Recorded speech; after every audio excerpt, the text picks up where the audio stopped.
Welcome to our channel. నేను మీ నవీన్. ప్రస్తుతం మనతో ప్రముఖ కార్డియాలజిస్ట్ డాక్టర్ కిరణ్ లక్కిరెడ్డి గారు ఉన్నారు. హాయ్ సార్, నమస్తే అండి. నమస్తే నవీన్ గారు. సార్, ఒకసారి హార్ట్ అటాక్ వచ్చిన తర్వాత వాళ్ళు స్టంట్ వేయించుకోండొచ్చు, లేదంటే బైపాస్కి వెళ్ళిండొచ్చు.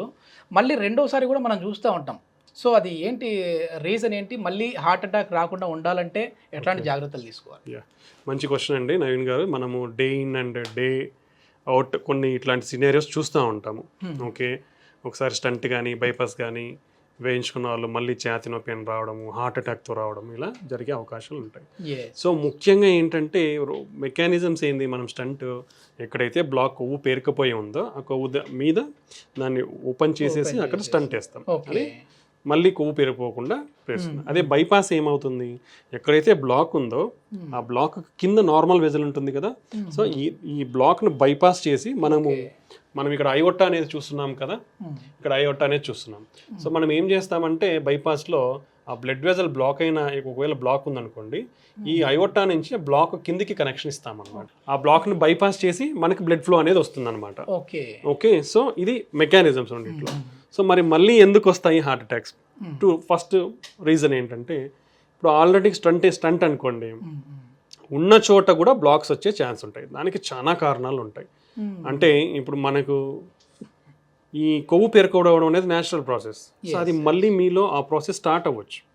ఇప్పుడు దాన్ని మనం కరెక్ట్ చేసాము, అది మళ్ళీ స్లోగా గ్రోత్ అయ్యే ఛాన్స్ ఉండొచ్చు. దేనివల్ల అంటారు అంటే, మామూలుగా మనం తీసుకునే ఫుడ్ వల్ల ప్రతిదీ ఇంపార్టెంటే. మనం ఆల్రెడీ ఇంతకుముందు చాలా వీడియోస్ చేసాం, హెల్తీ లైఫ్ స్టైల్ అన్నాం. హెల్తీ లైఫ్ స్టైల్లో ఫస్ట్ వచ్చేది ఫుడ్. ఓకే, ఆరోగ్యకరమైన ఫుడ్ తీసుకోకుంటే ఈ ప్రాబ్లమ్స్ అన్నీ వస్తాయి, కొవ్వు పేరుకోవడం అనేది జరుగుతుంది. రెండోది ఎక్సర్సైజ్. మనం ఎక్సర్సైజ్ అనేది లేదనుకోండి బాడీలో, same thing, again it cause similar blocks. Okay, next వచ్చేసి బ్యాడ్ హ్యాబిట్స్. స్మోకింగ్ కంటిన్యూ చేయడం కానీ, మనం ఆల్రెడీ చెప్పాము, స్మోకింగ్ అనేది మానేసిన తర్వాత మనకు హార్ట్ అటాక్ రిస్క్ తగ్గడానికి 10 సంవత్సరాలు పడుతుందని. ఓకే, ఇది ఆల్రెడీ మనకు పెద్ద మీమ్ కూడా అయిపోయింది చాలా చోట్ల. సో ఇది చాలా ఇంపార్టెంట్. సో స్మోకింగ్ కంటిన్యూ చేయడం వల్ల, ఆల్కహాల్ కంటిన్యూ చేయడం వల్ల ఈ ప్రాసెస్ అనేది మళ్ళీ స్టార్ట్ అయ్యి మళ్ళీ బ్లాక్ అయ్యే ఛాన్స్ ఉంటుంది అనమాట. ఓకే, ఇది ఒకటి. రెండోది ఏంటి, మనం కొన్ని బ్లాక్స్ లైక్ 20% బ్లాక్స్, 30% బ్లాక్స్కి ట్రీట్మెంట్ అవసరం లేదనమాట. సో అవసరం లేనప్పుడు దానికి మెడికల్ మేనేజ్మెంట్ చేస్తాం. సో కొన్ని ఇలా అన్కంట్రోల్డ్గా ఉన్నప్పుడు రిస్క్ ఫ్యాక్టర్స్ అనేది ఆ బ్లాక్స్ కూడా, అంటే స్టంట్ వేసిన చోట కాకుండా వేరే చోట కూడా మళ్ళీ బ్లాక్స్ వచ్చే అవకాశం ఉంటుంది because of all these things. అది ఒకటి. రెండోటి, మనకు మందులు రాసిస్తాం. ఏంటి రాస్తాం, ఒకసారి హార్ట్ అటాక్ వచ్చిన తర్వాత స్టాటిన్స్ అంటాం, అంటే కొలెస్ట్రాల్ తగ్గించేటి, బ్లడ్ థిన్నర్స్. ఇవన్నీ మనం ప్రిస్క్రైబ్ చేసిన టైం పీరియడ్ వరకు కంటిన్యూస్గా వాడాల్సిందే. There is no restriction. చాలా లైఫ్ లాంగ్ వాడాల్సిందే. చాలా మంది చేసేది ఏంటంటే, సంవత్సరం వాడతాడు, 2వ సంవత్సరం వాడతాడు, 3వ సంవత్సరానికి అవుట్. జనాలకి అంటే మనం ప్రతిసారి వాళ్ళకి చెప్తాం లైఫ్ లాంగ్ వాడాలని, బట్ జనాలకి ఏంటంటే మింగడము, మరి ఇబ్బంది అయ్యో, మరి ఫైనాన్షియల్ ప్రాబ్లమ్స్ వల్లనో, చాలామంది అవగాహన లేకనో ఏంటంటే ఆ డ్రగ్స్ అనేది మానేస్తారు. సో మనం ఇన్ని రోజులు మళ్ళీ బ్లాక్స్ కాకుండా మనం ఇచ్చిన మెడికేషన్స్ ఎఫెక్ట్ అంతా పోతుంది. సో వాడు మానేసినప్పుడు ఏమవుతుంది, అది మళ్ళీ కొవ్వు పేరుకుపోవడం అనేది స్టార్ట్ అవుతుంది అనమాట. సో ఇలా మళ్ళీ బ్లాక్స్ వచ్చే అవకాశం ఉంటుందన్నమాట. సో ఇదంతా న్యాచురల్ ప్రాసెస్. మనకు చాలామంది ఏంటంటే మనకున్న అపోహలు, అనుమానాలు చాలా ఉన్నాయి ఇక్కడ. మళ్ళీ హార్ట్ అటాక్ రావడం అనేది, అంటే అదర్ కంట్రీస్లో ఏంటంటే they will accept that it happen. అంటే నాకు ఒకసారి బ్లాక్ అయింది, నేను ట్రీట్మెంట్ తీసుకున్నాను, ఫైన్. రెండోసారి వచ్చింది, మన మైండ్ సెట్ ఏంటి, వచ్చిందని ట్రీట్మెంట్ తీసుకోవడమే. ఓకే, నీ బాడీలో బ్లాక్ వస్తుందంటే దానికి కారణం ఎవరు? మనమే కదా. ఇప్పుడు నా బాడీలో బ్లాక్స్ వచ్చినాయండి, నేను కారణమా, వేసిన డాక్టర్ కారణమా? డాక్టర్ కాదు కదా. డాక్టర్ ఏమి ఇస్తున్నాడు, ట్రీట్మెంట్ ఇస్తున్నాడు. So there is no fault at the doctor side. మనం కాపాడుకోవాలి. సో సెకండ్ టైం కూడా ఇలాంటి ప్రాబ్లం వస్తే you have to take treatment. There is nobody blame. మనము ఏమీ కరెక్ట్ గా చేయలేదనేది మనం ఆలోచించుకోవాలి. నేను మెడికేషన్స్ తీసుకోలేదు. మనకు హార్ట్ అటాక్ వచ్చినప్పుడు సర్జరీ గానీ బైపాస్ మళ్ళీ వచ్చే ఛాన్సెస్ మళ్ళీ వచ్చే ఛాన్సెస్ చాలా ఎక్కువ ఉంటాయి. అంటే నీకు ఒకసారి హార్ట్ అటాక్ వస్తే బ్రెయిన్ స్ట్రోక్ కూడా రావచ్చు. దీనిని అథెరోస్క్లెరోటిక్ వాస్కులర్ డిసీజ్ అంటాం. లేదా నాకు బ్రెయిన్ స్ట్రోక్ వచ్చిందంటే హార్ట్ స్ట్రోక్ వచ్చే ఛాన్స్ ఉండొచ్చు. లేదా నా కాల రక్తనాళాల్లో బ్లాక్లు వచ్చే ఛాన్స్ ఉండొచ్చు.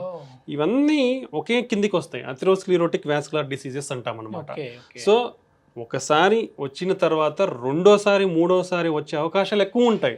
దాన్ని మనం ప్రివెంట్ చేయనీకే మనకు లైఫ్ స్టైల్ని కంట్రోల్లో పెట్టుకోవాలి, మనకున్న బీపీని కంట్రోల్లో పెట్టుకోవడం, షుగర్ని కంట్రోల్లో పెట్టుకోవడము, కొలెస్ట్రాల్ని కంట్రోల్లో పెట్టుకోవడము, బ్యాడ్ హ్యాబిట్స్కి దూరంగా ఉండటము, ఏవైతే స్టాటిన్స్ కొలెస్ట్రాల్ లోయరింగ్ డ్రగ్స్ ఉన్నాయో, బ్లడ్ థిన్నర్స్ ఉన్నాయో అవన్నీ రెగ్యులర్గా తీసుకోవడము.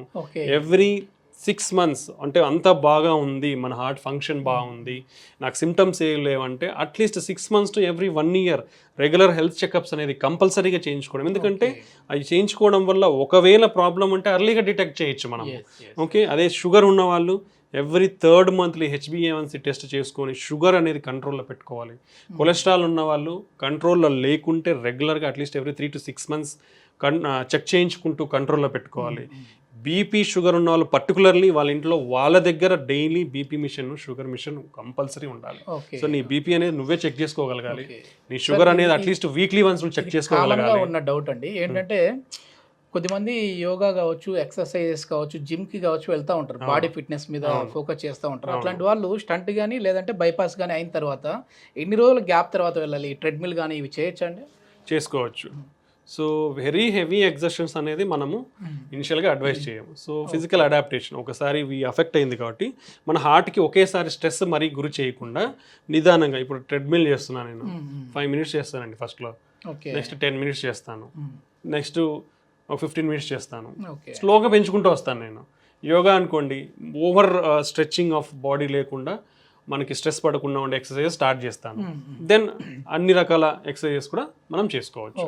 సో గ్రేడెడ్, ఇప్పుడు స్పోర్ట్స్ ఇంట్రెస్ట్ ఉంది, ఇనిషియల్గా పోయినప్పుడు ఎక్కువసేపు ఆడకుండా కొద్దిసేపే వెరీ హై ఇంటెన్స్ గేమ్స్ కాకుండా నార్మల్ ఒక 1 week to 1 month వరకు. ఈ మధ్య మనం ఎక్కువ చూసాం సార్ ఏంటంటే ఏదో క్రికెట్ ఆడుతూనే లేకుంటే షటిల్ ఆడుతూనో జిమ్ లో వెయిట్ మోస్తూనో అట్లే కింద పడిపోతా ఉన్నాం. అవును అవును, అంటే చాలా రీజన్స్ ఉంటాయి దానికి. మనం ఆల్రెడీ ఇంతకుముందు కూడా ఒకసారి డిస్కస్ చేస్తాం ఏంటంటే హెవీ ఎగ్జర్షన్ అనేది కూడా నాట్ అడ్వైజబుల్. ఎందుకంటే మన హార్ట్ రేట్ అనేది చాలా ఎక్కువైపోతుంది, ఎక్కువైనప్పుడు మన ఫంక్షన్ అనేది బ్లడ్ సప్లై అనేది కూడా తగ్గిపోతుంది ఆ టైంలో. ప్లస్ అండర్లయింగ్ ప్రాబ్లమ్స్ ఉన్న వాళ్ళలో స్ట్రెస్ అనేది కూడా క్రియేట్ అవుతుంది. ఓకే, ఆ టైంలో ఇన్ఫ్లమేషన్ పెరిగే ఛాన్స్ ఉండొచ్చు, డీహైడ్రేషన్ వచ్చేసి ఎలక్ట్రోలైట్ అబ్నార్మాలిటీస్ వచ్చే ఛాన్స్ ఉండొచ్చు. సో ఇలా because of varied reasons very high intense ఎక్సర్సైజెస్లో హార్ట్ అటాక్ డెవలప్ అయ్యే ఛాన్స్ ఉండొచ్చు. కాబట్టి మన ఏజ్కి తగ్గట్టు హెవీ ఎగ్జర్షన్ అనేది బెటర్. ఆ పీక్ ఎగ్జర్షన్ పోకుండా లిమిటెడ్ యాక్సెప్టబుల్ ఎగ్జర్షన్ వరకు మనం చేసుకుంటే ఎక్కువ లావు ఉన్న వాళ్ళలో ఫ్యాట్ ఎక్కువ ఉంటుంది. ఆ ఫ్యాట్ ఉన్న వాళ్ళకే ఎక్కువ ఈ హార్ట్ అటాక్స్ వస్తూ ఉంటాయని విన్నాం. కానీ సన్నగా ఉన్న వాళ్ళలో కూడా చూస్తూ ఉన్నాం కదా సార్, అందరికీ వస్తాయండి. అదే చెప్పాను కదా, ఎక్కువ అంటే ఒబిసిటీ అనేది one of the factor. Okay, అలా అని బక్క ఉన్నాను నేను నాకు రావు అనే దానికి లేదు. ఎందుకు? ఈ అథెరోస్క్లెరోసిస్ ప్రాసెస్ అనేది it is starting from the age of 10 to 20 years. అంటే పుట్టుకతో మనకి ఎంత ఒక ప్రాసెస్ ఇచ్చేసాడు దేవుడు. 10 years నుంచి మన బాడీలో కొవ్వు అనేది పెరుగుపోతూనే ఉంటుంది అనమాట. సో అది సన్నగా ఉన్న వాళ్ళలో అయినా ఒక ఏజ్ వచ్చిన తర్వాత వాళ్ళలో ఆ బ్లాక్స్ డెవలప్ అయిపోతాయి. ఓకే, జెనెటిక్స్ మనం చూస్తున్నాం కదా, జెనెటిక్స్, ఒకటి environment, pollution, air pollution, stress, ఇవి కూడా ఫ్యాక్టర్సే ఇప్పుడు. సో ఆల్వేస్ ఏమవుతుందంటే ఈ ఎన్విరాన్మెంట్ జెనెటిక్స్ అనేది ఇంటరాక్షన్ ఉంటుంది. సో మన జెనెటిక్స్ అనేది మాడిఫై అవుతూ మోర్ ససెప్టబుల్కి వచ్చేస్తున్నాం. అంటే ఈజీగా హార్ట్ అటాక్స్ వచ్చే జెనెటిక్స్ మనకు డెవలప్ అయిపోతున్నాయి. పర్టికులర్లీ మన ఏషియన్ కంట్రీస్లో యుఎస్ కానీ యూరోప్తో కంపారిజన్ చేస్తే 10 years యంగర్ జనరేషన్లో హార్ట్ అటాక్స్ వస్తున్నాయి. ఓకే, సో ఇది మన రిస్క్ ప్రొఫైల్ కూడా అట్లనే ఉంది. ఈ మన ఏషియన్ కంట్రీ రిస్క్ ప్రొఫైలే we're prone to heart attacks at early ages. Okay sir, so we should be more careful. Yes, మన ఇంటర్వ్యూ ముగించే ముందు ఒకసారి హార్ట్ అటాక్ వచ్చిన తర్వాత వాళ్ళు ఎట్లాంటి సేఫ్ ఫుడ్ తీసుకుంటే మళ్ళీ హార్ట్ అటాక్ రాకుండా ఉంటుందని చెప్పేసి ఒక 2 మాటలు చెప్తామండి. సేఫ్ ఫుడ్ అంటే always more fruits and more vegetables. This is the first point. More fruits, more vegetables. Second thing, whole processed grains. Rice is a fully processed grain. So don't take fully processed grain, take whole processed grains. Okay. Second thing. Third thing, in non-vegetarian, fish is the best. Red meat asal pattukodu antaru. Red meat cheyachchu, not a problem.